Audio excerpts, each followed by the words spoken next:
With a huge fanfare and massive hype, Tudor have re-released a watch from their back catalogue. The only problem is, it's probably the most underwhelming watch of the year. Let's get into it.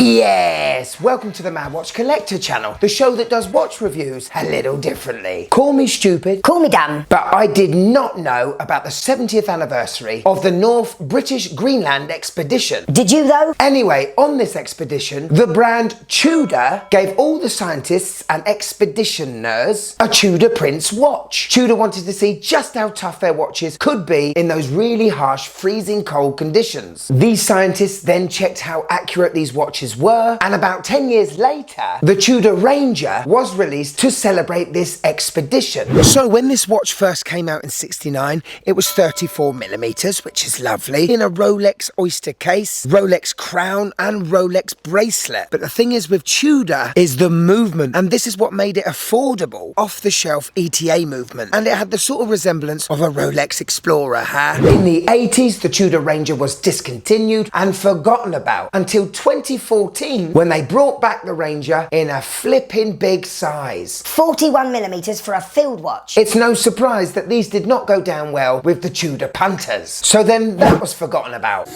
Anyway, after a lot of hype, they have re-released the Tudor Ranger again. Now, me being a field watch lover and also a lover of simplistic dials, I was so eager to get one of these in for review. Well, a big thanks to subscriber Nick. He only just bought this watch and then he asked me if I wanted to review it. So I said, go on then. Do I think that this 2022 Tudor Ranger is worth you buying or not? Well, there's only one way to find out. Are you expedition ready? Let's go.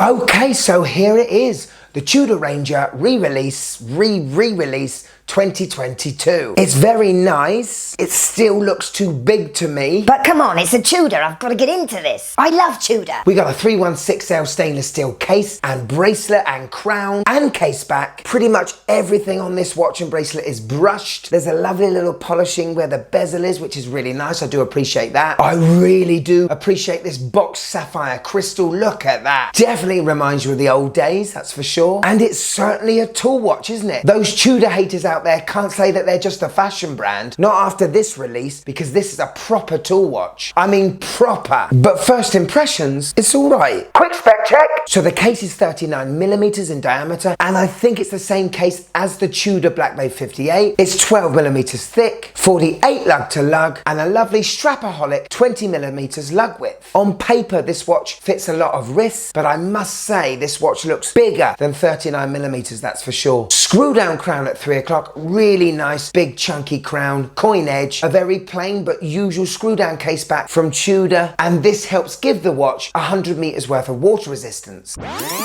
The first proper point of contention for me comes with this bracelet. Every YouTuber around was going, oh, this is the best bracelet Tudor have done in years. Now the bracelet is all brushed, which I do appreciate, especially with a field tooly watch. But I found the links to be very sharp on the fingers. And it reminds me, I hate to say it, of a homage brand like a San Martin bracelet. I certainly don't feel premium or luxury when I feel this bracelet, that's for sure. I'm surprised there hasn't been many that have talked about this. Now, yes, the faux rivets have gone, but the bracelet on my Black Bay 58 feels like I'm holding a £2.5 watch. The clasp is slightly bigger than my Black Bay 58s, but I've got to say, I really do appreciate the T-fit clasp, able to give you micro adjusts on the fly whenever you need it. An amazing upgrade from Tudor, and this clasp should be standard on all their sports models moving on. A star on the clasp, I'm just not sure about the bracelet. Could you just click that like button, please? It really helps the channel.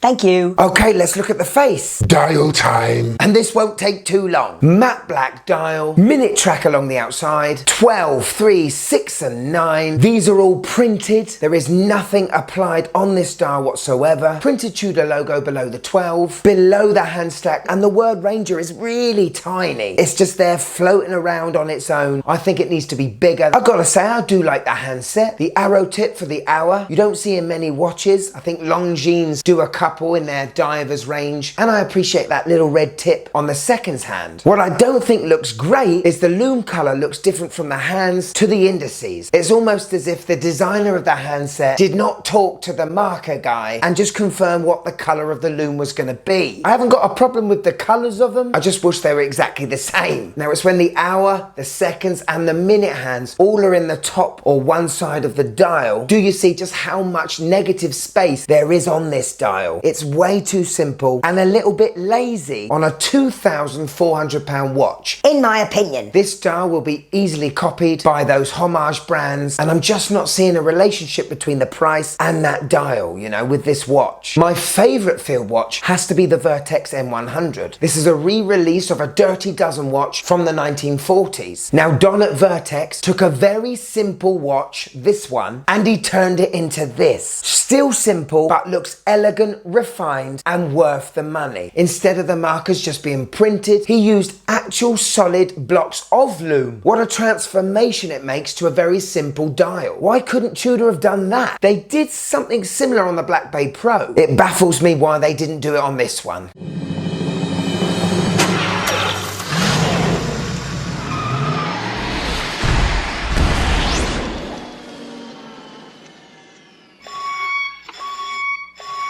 One of the amazing things about this watch is the engine inside, and it's the MT5402, an automatic 4 Hz movement, 28,800 beats per hour, 27 joules, COSC certified, 70 hours of power reserve, and it's the same engine as the one in my Black Bay 58. I've had that watch for well over a year now, and I've got to say the accuracy of that watch is pretty damn good. That's a big plus for me. Hello. On my 6.5-inch wrist, and this thing looks big on me. I'm desperate to love this watch, I so am, but it's just so plain. And this is coming from someone that loves military watches, where plain is the game and legibility is the key. I've got to say it is a nice thin watch. I'm not getting the premium feel I do with my Black Bay 58, I've got to be honest. Okay, let's start with the positives. Well done, Tudor, for bringing back a watch from your own back catalogue. The last re-release was a homage of a Rolex Explorer 2, wasn't it? And I wasn't particularly fond of you doing that. I love that vintage boxed dome sapphire glass, that is incredible. The in-house COSC certified movement is a step in a brilliant direction. Love that big coin edge crown and that T-fit clasp. Well, I think that is a Tudor game changer. Okay, now the negatives. I still think this watch is too big. 39mm case, spot on, but because the dial is so sparse, it just doesn't look right to me. It would have been amazing if Tudor made this a 38mm watch. What a bold move that would have been. It would have taken down the size of the dial just that little bit, and millimeters is everything in the watch game. The word Ranger below the hand stack either needs to be bigger or something else needs to be under it because it looks very lonely. I don't think they got it too wrong in 2014 with that other release. They just made it too big. Bring back that same watch with the new in-house COSC certified movement, take away those weird straight end links and put this bracelet on, and they've got themselves a winner. For me, the Tudor Rose has to be on this dial. That shield is just too modern for a dial that's trying to be 60 odd years old. The markers and the handset are not the same colour. Surely that is a schoolboy error for a watch that's £2,400. And we have to go back to the bracelet. It's very sharp. I do feel that this Tudor Ranger was made for that very frustrated Rolex lover who has been on the wait list for about,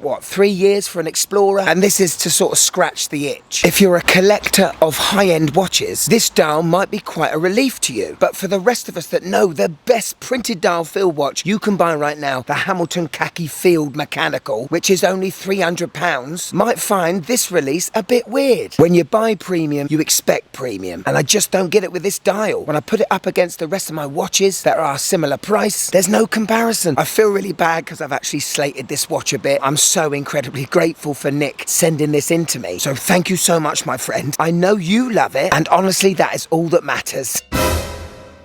Here it is, my wife's first impressions of the Tudor Ranger. Here we go. Boring. Move on. If you buy it, enjoy it and wear it in good health. Thank you so much for getting to the end of this one. Until next time, my friends, from me, the Mad Watch Collector, I'll see you in a tick, tick, tick, a tick.